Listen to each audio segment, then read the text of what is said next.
The Bell Jar by Sylvia Plath.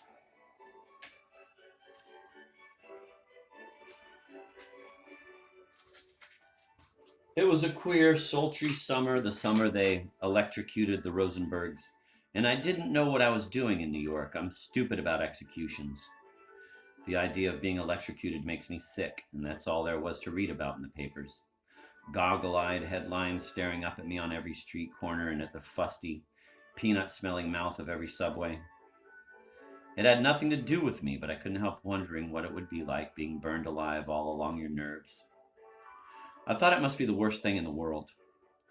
New York was bad enough. By 9 in the morning, the fake, country wet freshness that somehow seeped in overnight evaporated like the tail end of a sweet dream. Mirage gray at the bottom of their granite canyons. The hot streets wavered in the sun.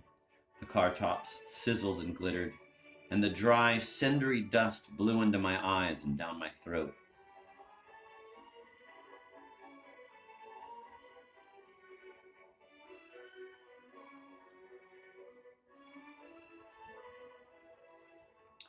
I kept hearing about the Rosenbergs over the radio and at the office till I couldn't get them out of my mind. It was like the first time I saw a cadaver.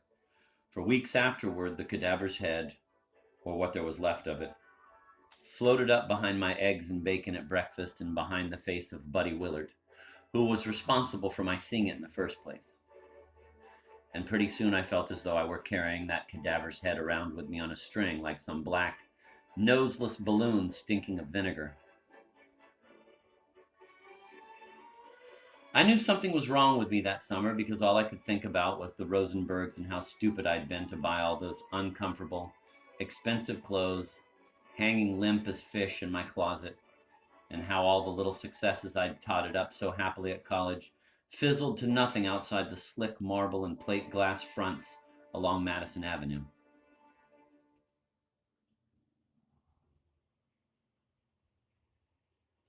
I was supposed to be having the time of my life. I was supposed to be the envy of thousands of other college girls just like me all over America who wanted nothing more than to be tripping about in those same size 7 patent leather shoes I'd bought in Bloomingdale's one lunch hour with a black patent leather belt and black patent leather pocketbook to match. And when my picture came out in the magazine the 12 of us were working on, drinking martinis in a skimpy imitation silver lame bodice stuck onto a big, fat cloud of white tulle on some starlight roof, in the company of several anonymous young men with all American bone structures hired or loaned for the occasion. Everybody would think I must be having a real whirl.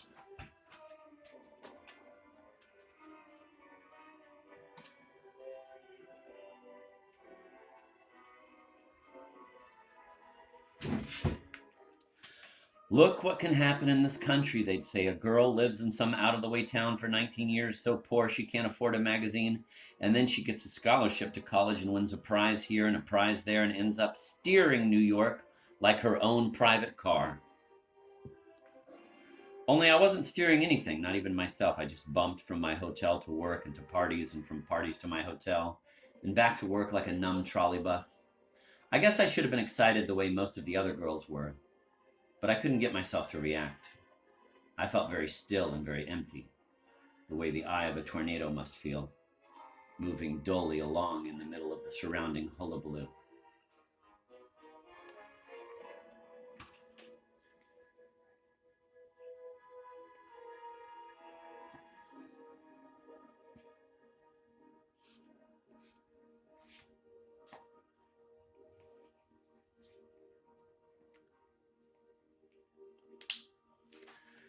There were 12 of us at the hotel.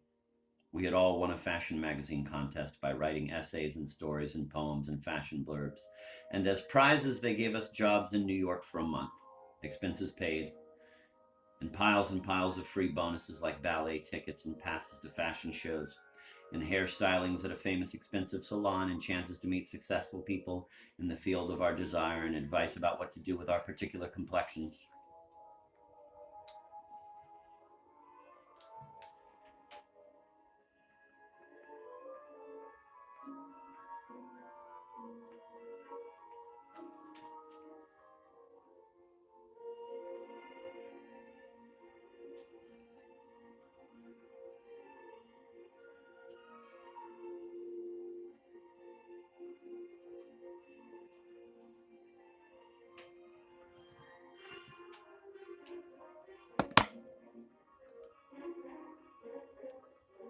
I still have the makeup kit they gave me, fitted out for a person with brown eyes and brown hair, an oblong of brown mascara with a tiny brush, and a round basin of blue eyeshadow just big enough to dab the tip of your finger in, and 3 lipsticks ranging from red to pink, all cased in the same little gilt box with a mirror on one side.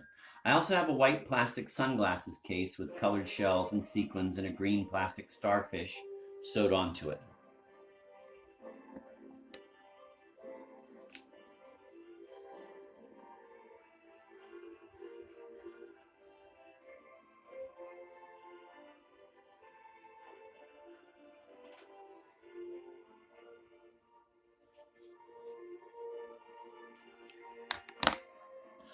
I realized we kept pulling up these presents because it was as good as free advertising for the firms involved, but I couldn't be cynical.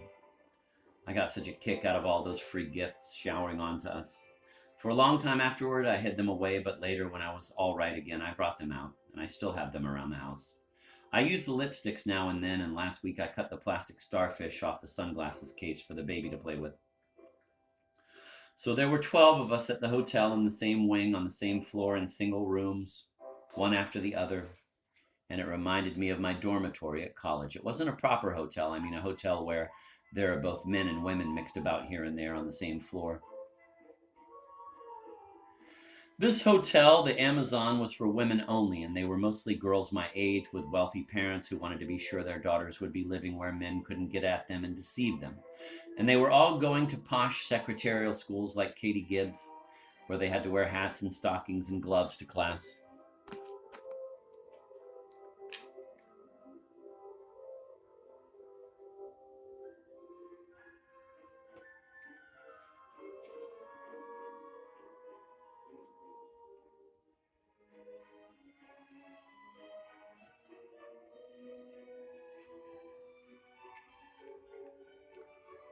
Or they had just graduated from places like Katie Gibbs and were secretaries to executives and junior executives and simply hanging around in New York waiting to get married to some career man or other.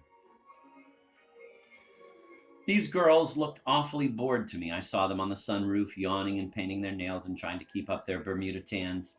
And they seemed bored as hell. I talked with one of them, and she was bored with yachts and bored with flying around in airplanes and bored with skiing in Switzerland at Christmas and bored with the men in Brazil. Girls like that make me sick. I'm so jealous I can't speak. 19 years I hadn't been out of New England except for this trip to New York. It was my first big chance. But here I was, sitting back and letting it run through my fingers like so much water. I guess one of my troubles was Doreen.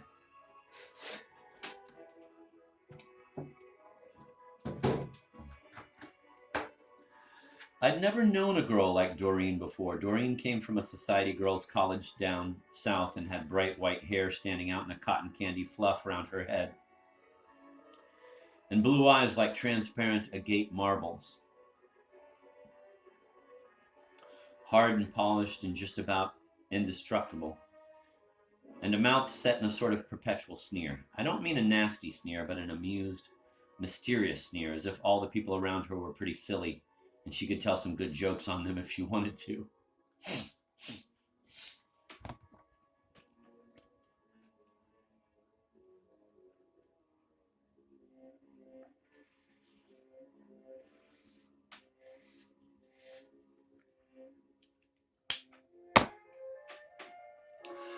Doreen singled me out right away. She made me feel I was that much sharper than the others, and she really was wonderfully funny. She used to sit next to me at the conference table, and when the visiting celebrities were talking, she'd whisper witty, sarcastic remarks to me under her breath. Her college was so fashion conscious, she said, that all the girls had pocketbook covers made out of the same material as their dresses. So each time they changed their clothes, they had a matching pocketbook. This kind of detail impressed me. It suggested a whole life of marvelous, elaborate decadence that attracted me like a magnet.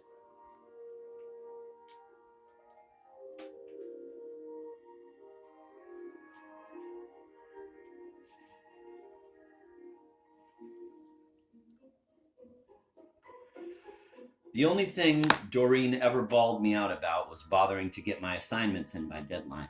What are you sweating over that for? Doreen lounged on my bed in a peach silk dressing gown.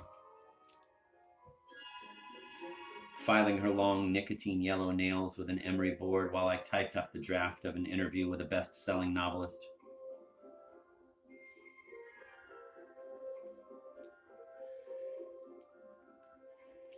That was another thing. The rest of us had starched cotton summer nighties and quilted housecoats, or maybe terry cloth robes that doubled as beach coats, but Doreen wore these full-length, nylon and lace jobs you could half see through, and dressing gowns the color of skin that stuck to her by some kind of electricity.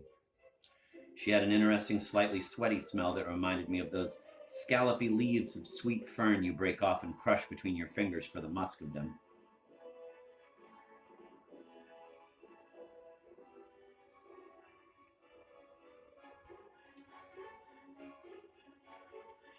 You know old JC won't give a damn if that story's in tomorrow or Monday. Doreen lit a cigarette and let the smoke flare slowly from her nostrils so her eyes were veiled.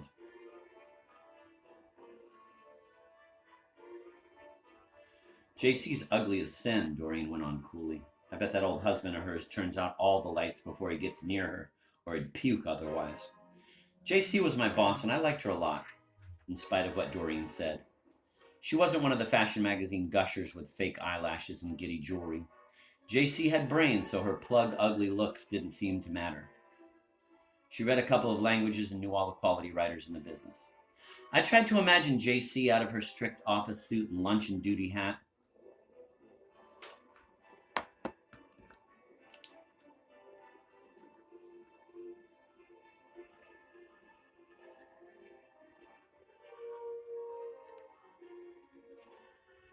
In bed with her fat husband, but I just couldn't do it. I always had a terribly hard time trying to imagine people in bed together. JC wanted to teach me something. All the old ladies I ever knew wanted to teach me something, but I suddenly didn't think they had anything to teach me. I fitted the lid on my typewriter and clicked it shut. Doreen grinned. Smart girl. Somebody tapped at the door. Who is it? I didn't bother to get up. It's me, Betsy. Are you coming to the party? I guess so. I still didn't go to the door. They imported Betsy straight from Kansas with her bouncing blonde ponytail and sweetheart of Sigma Chi smile. I remember once the two of us were called over to the office of some blue-chinned TV producer in a pinstripe suit.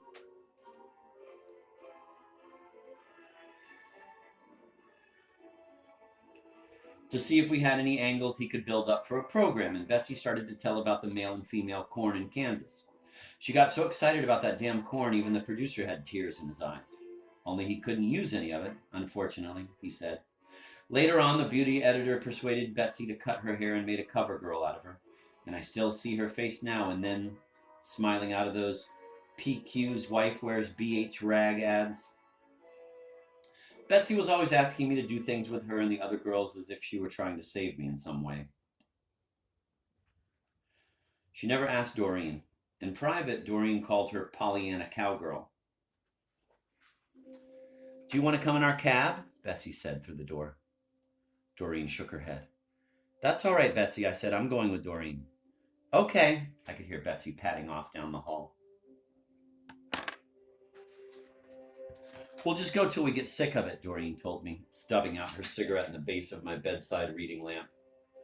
Then we'll go out on the town. Those parties they stage here remind me of the old dances in the school gym. Why do they always round up Yaleys? They're so stupid. Buddy Willard went to Yale, but now I thought of it, what was wrong with him was that he was stupid. Oh, he managed to get good marks all right and to have an affair with some awful waitress on the Cape by the name of Gladys, but he didn't have one speck of intuition. Doreen had intuition. Everything she said was like a secret voice, speaking straight out of my own bones.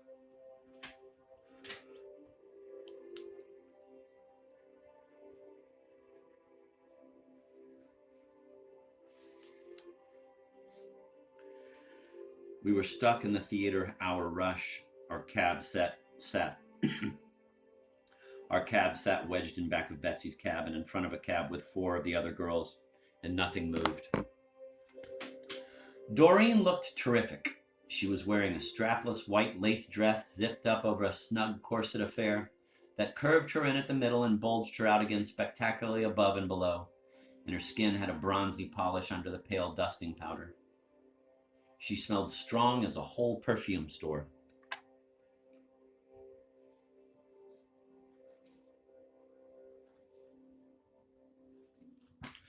I wore a black shantung sheath that cost me $40.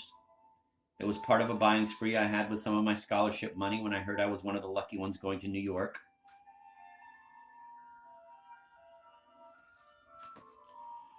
This dress was cut so queerly I couldn't wear any sort of a bra under it, but that didn't matter much as I was skinny. Skinny as a boy and barely rippled, and I liked feeling almost naked on the hot summer nights. The city had faded my tan, though. I looked yellow as a Chinaman. Ordinarily, I would have been nervous about my dress and my odd color, but being with Doreen made me forget my worries. I felt wise and cynical as all hell. When the man in the blue lumber shirt and black chinos and tooled leather cowboy boots started to stroll over to us from under the striped awning of the bar where he'd been eyeing our cab, I couldn't have any illusions.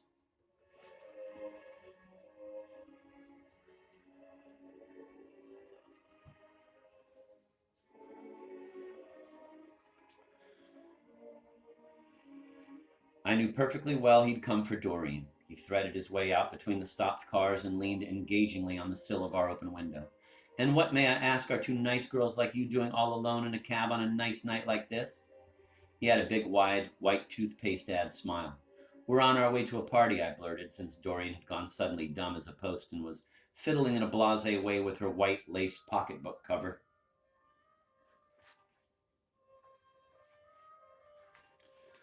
"That sounds boring," the man said. "Why don't you both join me for a couple of drinks in that bar over there? I have some friends waiting as well."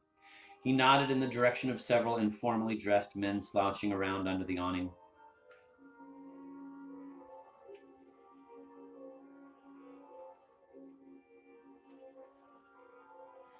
They had been following him with their eyes, and when he glanced back at them, they burst out laughing.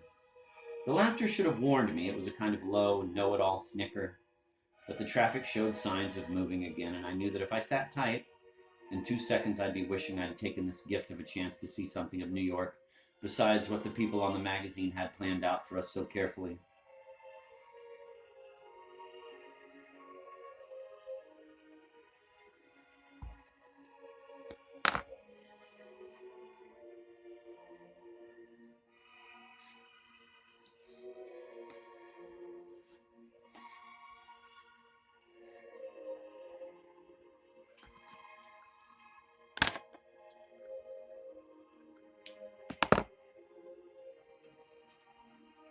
"How about it, Doreen?" I said. "How about it, Doreen?" the man said, smiling his big smile. To this day, I can't remember what he looked like when he wasn't smiling. I think he must have been smiling the whole time. It must have been natural for him, smiling like that. "Well, all right," Doreen said to me. I opened the door and we stepped out of the cab just as it was edging ahead again and started to walk over to the bar. There was a terrible shriek of brakes followed by a dull thump thump. "Hey, you," our cabbie was craning out of his window with a furious purple expression. "What do you think you're doing?" He had stopped the cab so abruptly that the cab behind bumped smack into him, and we could see the four girls inside waving and struggling and scrambling up off the floor. The man laughed and left us on the curb and went back and handed a bill to the driver in the middle of a great honking and some yelling. And then we saw the girls from the magazine moving off in a row, one cab after another, like a wedding party with nothing but bridesmaids. "Come on, Frankie," the man said to one of his friends in the group, and a short, scrunty fellow detached himself and came into the bar with us. He was the type of fellow I can't stand. I'm 5'10" in my stocking feet, and when I am with little men, I stoop over a bit and slouch my hips, one up and one down, so I'll look shorter, and I feel gawky and morbid as somebody in a sideshow.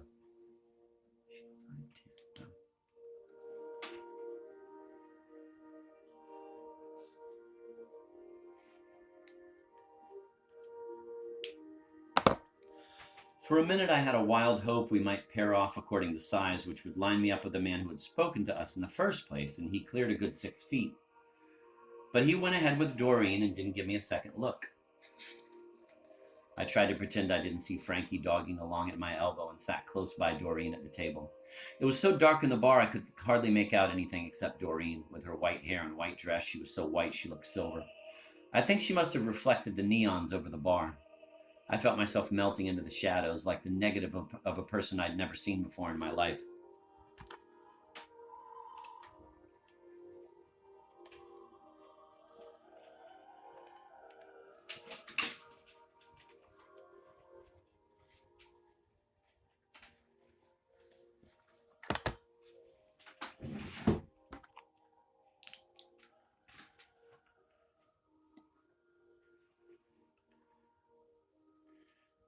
Well, what'll we have? The man asked with a large smile. I think I'll have an old fashioned, Doreen said to me.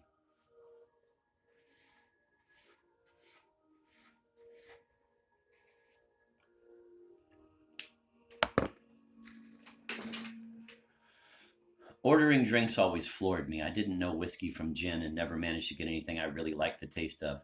Buddy Willard and the other college boys I knew were usually too poor to buy hard liquor or they scorned drinking altogether.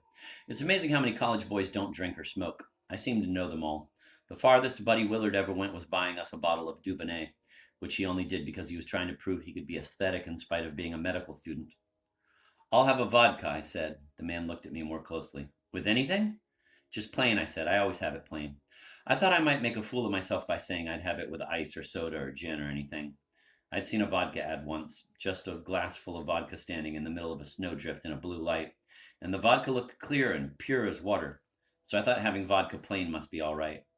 My dream was someday ordering a drink and finding out it tasted wonderful. The waiter came up then, and the man ordered drinks for the four of us. He looked so at home in that citified bar in his ranch outfit, I thought he might well be somebody famous. Doreen wasn't saying a word. She only toyed with her cork placemat and eventually lit a cigarette. But the man didn't seem to mind. He kept staring at her the way people stare at the great white macaw in the zoo, waiting for it to say something human.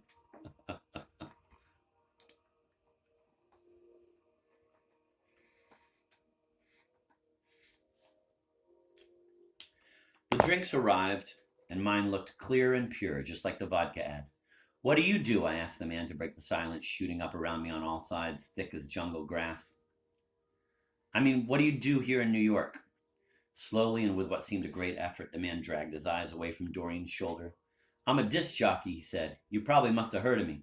The name's Lenny Shepard. I know you, Doreen said suddenly. I'm glad about that, honey, the man said and burst out laughing. That'll come in handy. I'm famous as hell. Then Lenny Shepard gave Frankie a long look. Say, where do you come from? Frankie asked, sitting up with a jerk. What's your name? This here's Doreen. Lenny slid his hand around Doreen's bare arm and gave her a squeeze. What surprised me was that Doreen didn't let on she noticed what he was doing. She just sat there, dusky as a bleached blonde negress in her white dress, and sipped daintily at her drink. My name's Ellie Higginbottom, I said. I come from Chicago. After that, I felt safer. I didn't want anything I said or did that night to be associated with me and my real name and coming from Boston. Well, Ellie, what do you say we dance some? The thought of dancing with that little runt in his orange suede elevator shoes and mingy t-shirt and droopy blue sports coat made me laugh.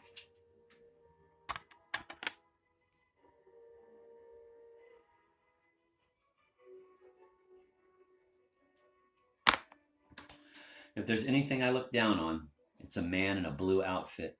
Black or gray or brown even, blue just makes me laugh. I'm not in the mood, I said coldly, turning my back on him and hitching my chair over nearer to Doreen and Lenny.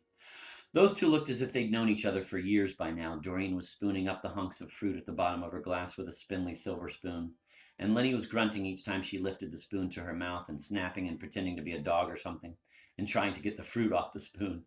Doreen giggled and kept spooning up the fruit. I began to think vodka was my drink at last. It didn't taste like anything, but it went straight down into my stomach like a sword swallower's sword and made me feel powerful and godlike. I better go now, Frankie said, standing up. I couldn't see him very clearly. The place was so dim, but for the first time I heard what a high, silly voice he had. Nobody paid him any notice. Hey, Lenny, you owe me something. Remember, Lenny, you owe me something, don't you, Lenny? I thought it odd Frankie should be reminding Lenny he owed him something in front of us, and we being perfect strangers, but Frankie stood there saying the same thing over and over until Lenny dug into his pocket and pulled out a big roll of green bills and pulled one off and handed it to Frankie. I think it was $10. Shut up and scram. For a minute I thought Lenny was talking to me as well, but then I heard Doreen say, I won't come unless Ellie comes. I had to hand it to her the way she picked up my fake name. Oh, Ellie'll come, won't you, Ellie? Lenny said, giving me a wink. Sure I'll come, I said. Frankie had wilted away into the night, so I thought I'd string along with Doreen. I wanted to see as much as I could. I liked looking on at other people in crucial situations. If there was a road accident or a street fight or a baby pickled in a laboratory jar for me to look at, I'd stop and look so hard I never forgot it. I certainly learned a lot of things I never would have learned otherwise this way. And even when they surprised me or made me sick, I never let on, but pretended that's the way I knew things were all the time. Pretended that's pretended but pretended that's the way I knew things were all the time. I wouldn't have missed Lenny's place for anything. It was built exactly like the inside of a ranch, only in the middle of a New York apartment house. He'd had a few partitions knocked down to make the place broaden out, he said, and then had them pine panel the walls and fit up a special pine paneled bar in the shape of a horseshoe. I think the floor was pine paneled too.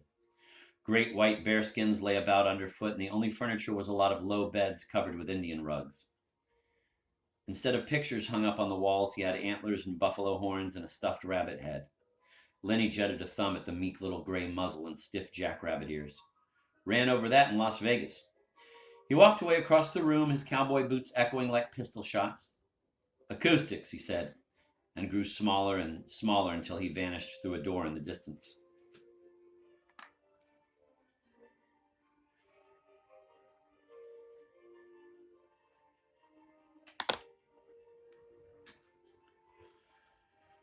All at once, music started to come out of the air on every side. Then it stopped, and we heard Lenny's voice say, "This is your 12 o'clock disc jockey, Lenny Shepard, with a roundup of the tops and pops.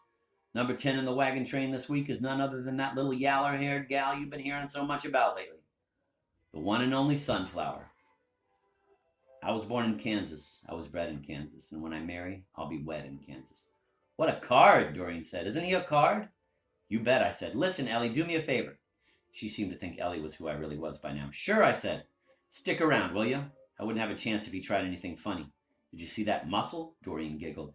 Lenny popped out of the back room. "I got 20 grand's worth of recording equipment in here." He ambled over to the bar and set out 3 glasses and a silver ice bucket and a big pitcher, and began to mix drinks from several different bottles. "To a true blue gal who promised she would wait. She's the sunflower of the Sunflower State." "Terrific, huh?" Lenny came over. Balancing 3 glasses, big drops stood out on them like sweat, and the ice cubes jingled as he passed them around. Then the music twanged to a stop, and we heard Lenny's voice announcing the next number. "Nothing like listening to yourself talk. Say," Lenny's eye lingered on me. "Frankie vamoosed. You ought to have somebody. I'll call up one of the fellers." "That's okay," I said. "You don't have to do that." I didn't want to come straight out and ask for somebody several sizes larger than Frankie. Lenny looked relieved. "Just so's you don't mind. I wouldn't want to do wrong by a friend of Doreen's." He gave Doreen a big white smile. "Would I, honey bun?" He held out a hand to Doreen, and without a word, they both started to jitterbug, still hanging onto their glasses. I sat cross-legged on one of the beds and tried to look devout and impassive like some businessman I once saw watching an Algerian belly dancer, but as soon as I leaned back against the wall under the stuffed rabbit, the bed started to roll out into the room. So I sat down on a bearskin on the floor and leaned back against the bed instead. My drink was wet and depressing. Each time I took another sip, it tasted more and more like dead water. Around the middle of the glass there was painted a pink lasso with yellow polka dots. I drank to about an inch below the lasso and waited a bit, and when I went to take another sip, the drink was up to lasso level again.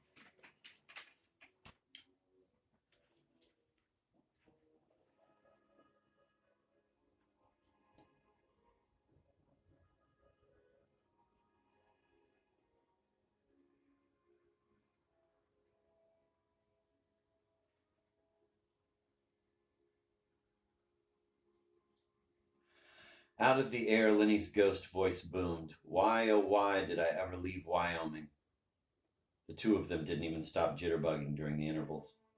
I felt myself shrinking to a small black dot against all those red and white rugs and that pine paneling. I felt like a hole in the ground.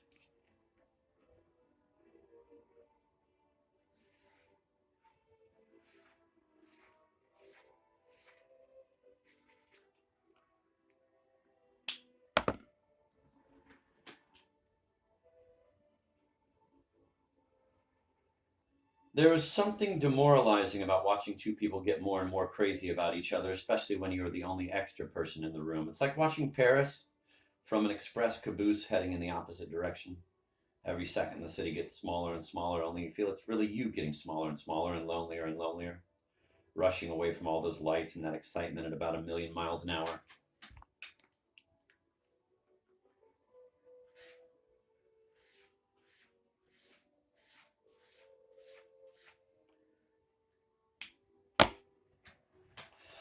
Every so often, Lenny and Doreen would bang into each other and kiss and then swing back to take a long drink and close in on each other again. I thought I might just lie down on the bearskin and go to sleep until Doreen felt ready to go back to the hotel. Then Lenny gave a terrible roar. I sat up. Doreen was hanging on to Lenny's left earlobe with her teeth. Let go, you bitch! Lenny stooped, and Doreen went flying up onto his shoulder, and her glass sailed out of her hand in a long, wide arc and fetched up against the pine paneling with a silly tinkle. Lenny was still roaring and whirling around so fast I couldn't see Doreen's face. I noticed, in the routine way you notice the color of somebody's eyes, that Doreen's breasts had popped out of her dress and were swinging out slightly like full brown melons as she circled belly down on Lenny's shoulder, thrashing her legs in the air and screeching. And then they both started to laugh and slow up, and Lenny was trying to bite Doreen's hip through her skirt when I let myself out the door before anything more could happen and managed to get downstairs by leaning with both hands on the banister and half sliding the whole way.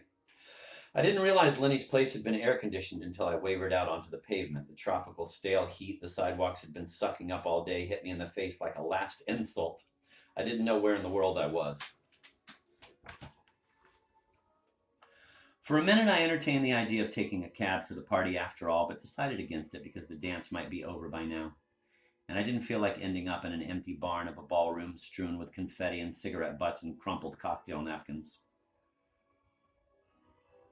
I walked carefully to the nearest street corner, brushing the wall of the buildings on my left with the tip of one finger to steady myself. I looked at the street sign.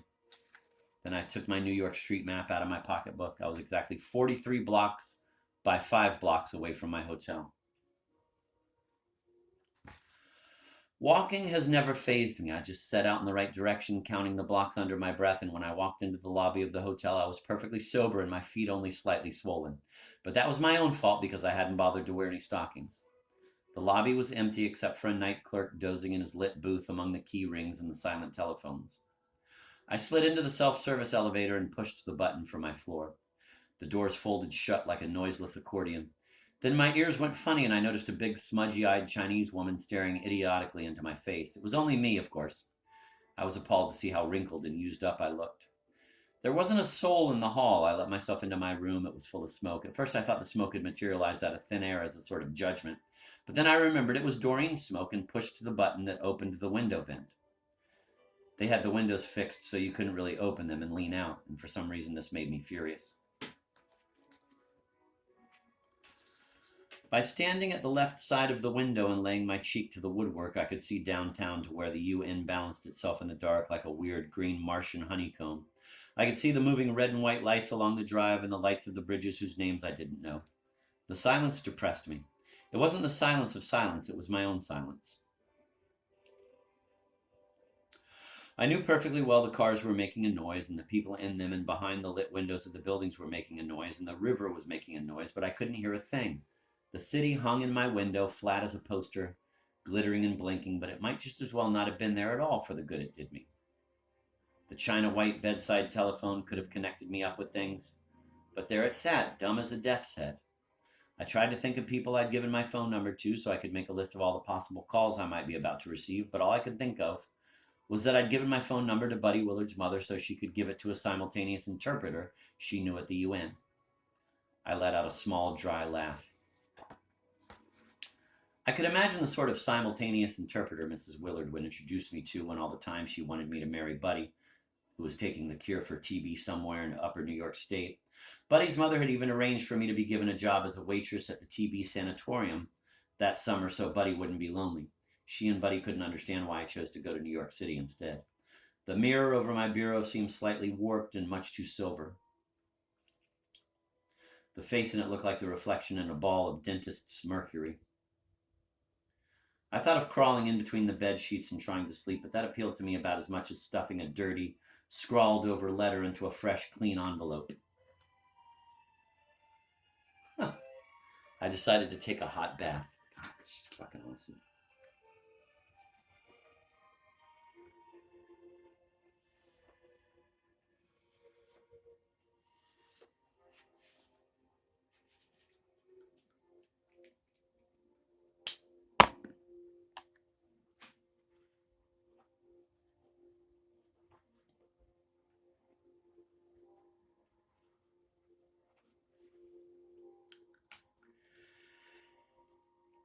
There must be quite a few things a hot bath won't cure, but I don't know many of them. Whenever I'm sad I'm going to die, or so nervous I can't sleep, or in love with somebody I won't be seeing for a week, I slump down just so far, and then I say, I'll go take a hot bath.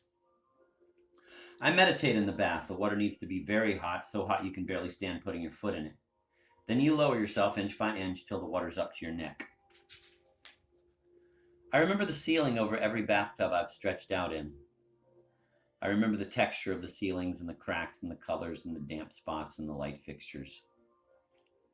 I remember the tubs too, the antique griffin-legged tubs and the modern coffin-shaped tubs and the fancy pink marble tubs overlooking indoor lily ponds. And I remember the shapes and sizes of the water taps and the different sorts of soap holders. I never feel so much myself as when I'm in a hot bath. I lay in that tub on the 17th floor of this hotel for women only, high up over the jazz and push of New York, for near onto an hour, and I felt myself growing pure again. I don't believe in baptism or the waters of Jordan or anything like that, but I guess I feel about a hot bath the way those religious people feel about holy water. I said to myself, Doreen is dissolving, Lenny Shepard is dissolving, Frankie is dissolving, New York is dissolving. They are all dissolving away and none of them matter anymore. I don't know them, I have never known them, and I am very pure. All that liquor and those sticky kisses I saw and the dirt that settled on my skin on the way back is turning into something pure. The longer I lay there in the clear, hot water, the purer I felt, and when I stepped out at last and wrapped myself in one of the big, soft, white hot hotel bath towels, I felt pure and sweet as a new baby. I don't know how long I had been asleep when I heard the knocking. I didn't pay any attention at first because the person knocking kept saying, Ellie, Ellie, Ellie, let me in. I didn't know any Ellie. Then another kind of knock sounded over the first dull, bumping knock, a sharp tap-tap. And another, much crisper voice said, Miss Greenwood, your friend wants you. And I knew it was Doreen. I swung to my feet and balanced dizzily for a minute in the middle of the dark room. I felt angry with Doreen for waking me up. All I stood a chance of getting out of that sad night was a good sleep, and she had to wake me up and spoil it. I thought if I pretended to be asleep, the knocking might go away and leave me in peace, but I waited, and it didn't. Ellie, Ellie, Ellie, the first voice mumbled, while the other voice went on hissing, Miss Greenwood, Miss Greenwood, Miss Greenwood, as if I had a split personality or something.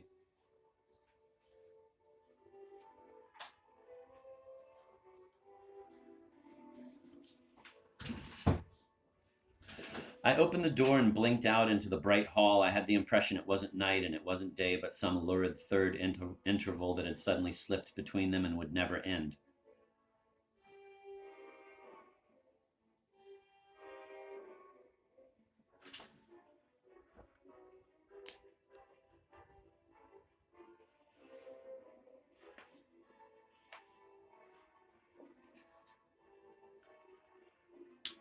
Doreen was slumped against the door jamb. When I came out, she toppled into my arms. I couldn't see her face because her head was hanging down on her chest, and her stiff blonde hair fell down from its dark roots like a hula fringe. I recognized the short, squat, mustached woman in the black uniform as the night maid who ironed day dresses and party frocks in a crowded cubicle on our floor. I couldn't understand how she came to know Doreen or why she should want to help Doreen wake me up instead of leading her quietly back to her own room. Seeing Doreen supported in my arms and silent except for a few wet hiccups, the woman strode away down the hall to her cubicle with its ancient Singer sewing machine and white ironing board. I wanted to run after her and tell her I had nothing to do with Doreen because she looked stern and hard-working and moral as an old-style European immigrant and reminded me of my Austrian grandmother.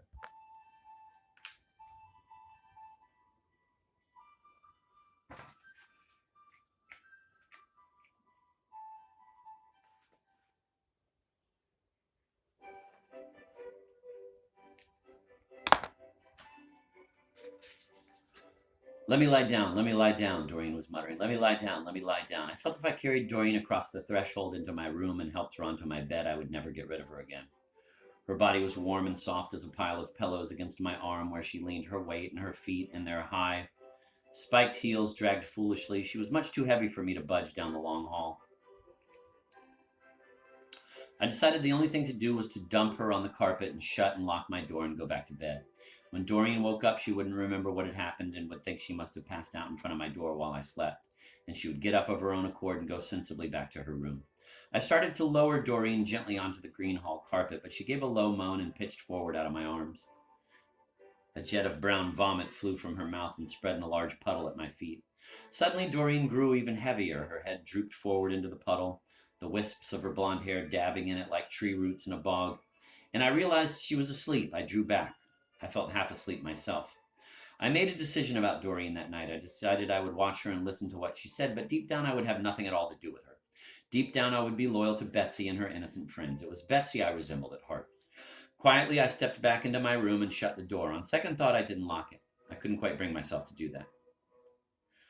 When I woke up in the dull, sunless heat the next morning, I dressed and splashed my face with cold water and put on some lipstick and opened the door slowly.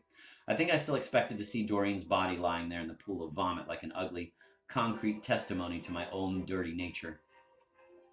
There was nobody in the hall. The carpet stretched from one end of the hall to the other, clean and eternally verdant, except for a faint, irregular dark stain before my door, as if somebody had by accident spilled a glass of water there, but dabbed it dry again. Arrayed on the ladies' day banquet table were yellow-green avocado pear halves stuffed with crab meat and mayonnaise, and platters of rare roast beef and cold chicken, and every so often a cut glass bowl heaped with black caviar. I hadn't had time to eat any breakfast at the hotel cafeteria that morning, except for a cup of overstewed coffee, so bitter it made my nose curl, and I was starving. Before I came to New York, I'd never eaten out in a proper restaurant. I don't count Howard Johnson's, where I only had French fries and cheeseburgers and vanilla frappes with people like Buddy Willard. I'm not sure why it is, but I love food more than just about anything else. No matter how much I eat, I never put on weight. With one exception, I've been the same weight for 10 years. My favorite dishes are full of butter and cheese and sour cream. In New York, we had so many free luncheons with people on the magazine and various visiting celebrities, I developed the habit of running my eye down those huge handwritten menus where a tiny side dish of peas cost 50 or 60 cents until I picked the richest, most expensive dishes and ordered a string of them. We were always taken out on expense accounts, so I never felt guilty. I made a point of eating so fast I never kept the other people waiting who generally ordered only a chef's salad and grapefruit juice because they were trying to reduce. Almost everybody I met in New York was trying to reduce. I want to welcome the prettiest, smartest bunch of young ladies our staff has yet to have the good luck to meet, the plump, bald master of ceremonies wheezed into his lapel microphone. This banquet is just a small sample of the hospitality our food testing kitchens here on Ladies' Day would like to offer in appreciation for your visit. A delicate, ladylike spatter of applause, and we all sat down at the enormous linen-draped table. There were 11 of us girls from the magazine, together with most of our supervising editors and the whole staff of the Ladies' Day food testing kitchens, in hygienic white smocks, neat hairnets, and flawless makeup of a uniform peach pie color.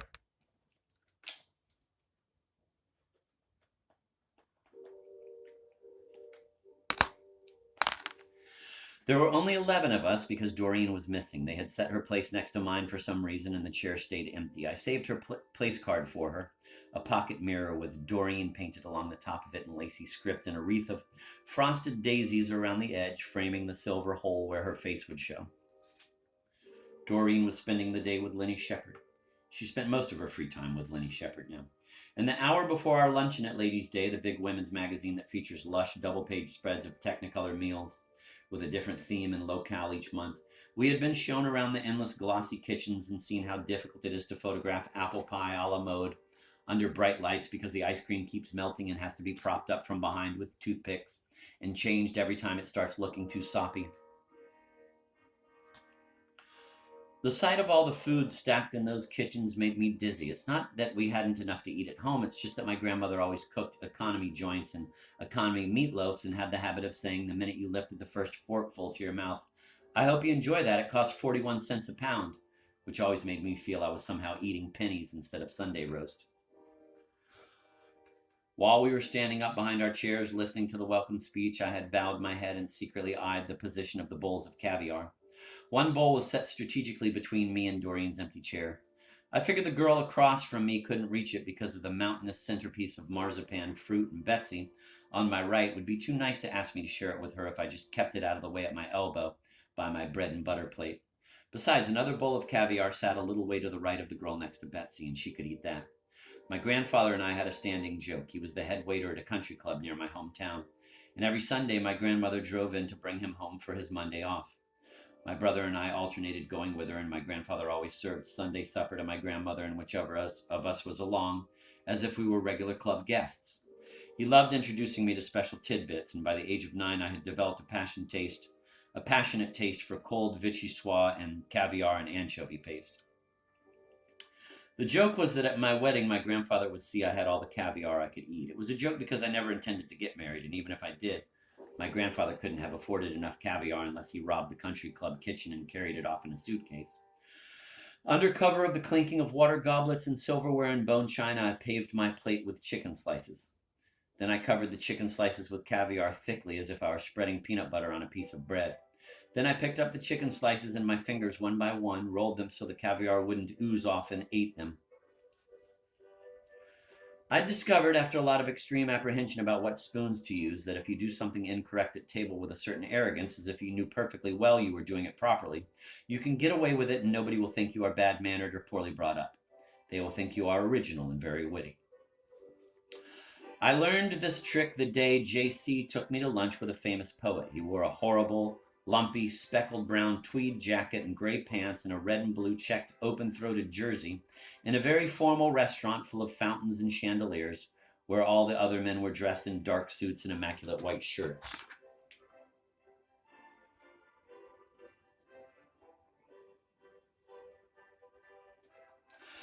This poet ate his salad with his fingers, leaf by leaf, while talking to me about the antithesis of nature and art.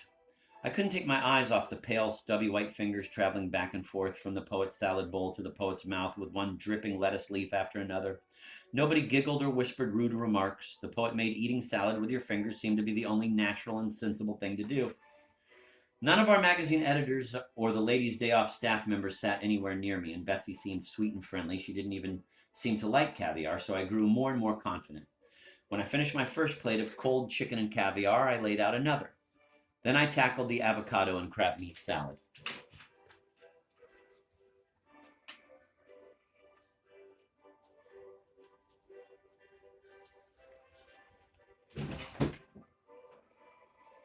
Avocados are my favorite fruit. Every Sunday, my grandfather used to bring me an avocado pear hidden at the bottom of his briefcase under 6 soiled shirts and the Sunday comics.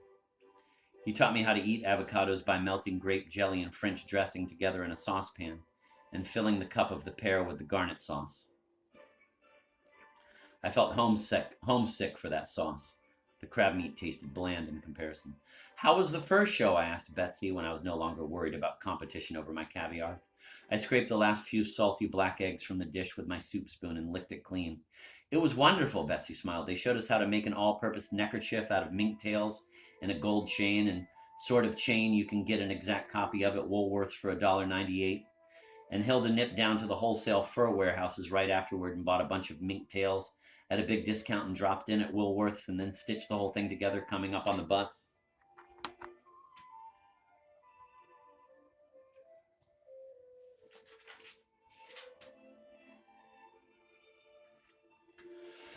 I peered over at Hilda, who sat on the other side of Betsy. Sure enough, she was wearing an expensive-looking scarf of furry tails fastened on one side by a dangling gilt chain. I never really understood Hilda. She was 6 feet tall with huge slanted green eyes and thick red lips and a vacant Slavic expression. She made hats. She was apprenticed to the fashion editor, which set her apart from the more literary ones among us like Doreen and Betsy and I myself, who all wrote columns, even if some of them were only about health and beauty. I don't know if Hilda could read, but she made startling hats. She went to a special school for making hats in New York, and every day she wore a new hat to work, constructed by her own hands out of bits of straw or fur or ribbon or veiling in subtle, bizarre shades.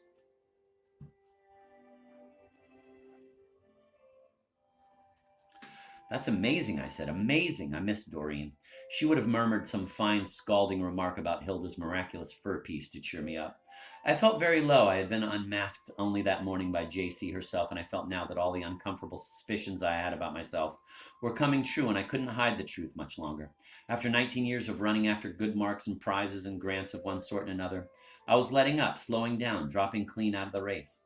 "Why didn't you come along to the first show with us?" Betsy asked. I had the impression she was repeating herself. and that she'd asked me the same question a minute ago, only I couldn't have been listening. Did you go off with Doreen? No, I said. I wanted to go to the first show, but JC called up and made me come into the office. That wasn't quite true about wanting to go to the show, but I tried to convince myself now that it was true, so I could be really wounded about what JC had done. I told Betsy how I had been lying in bed that morning planning to go to the first show. What I didn't tell her was that Doreen had come into my room earlier and said, "What do you want to go to that assy show for? Lenny and I are going to Coney Island, so why don't you come along? Lenny can get you a nice fellow. The day's shot to hell anyhow with that luncheon and then the film premiere in the afternoon, so nobody will miss us." For a minute I was tempted. The show certainly did seem stupid. I have never cared for furs. What I decided to do in the end was lie in bed as long as I wanted to, and then go to Central Park and spend the day lying in the grass, the longest grass I could find in that bald, duck-ponded wilderness.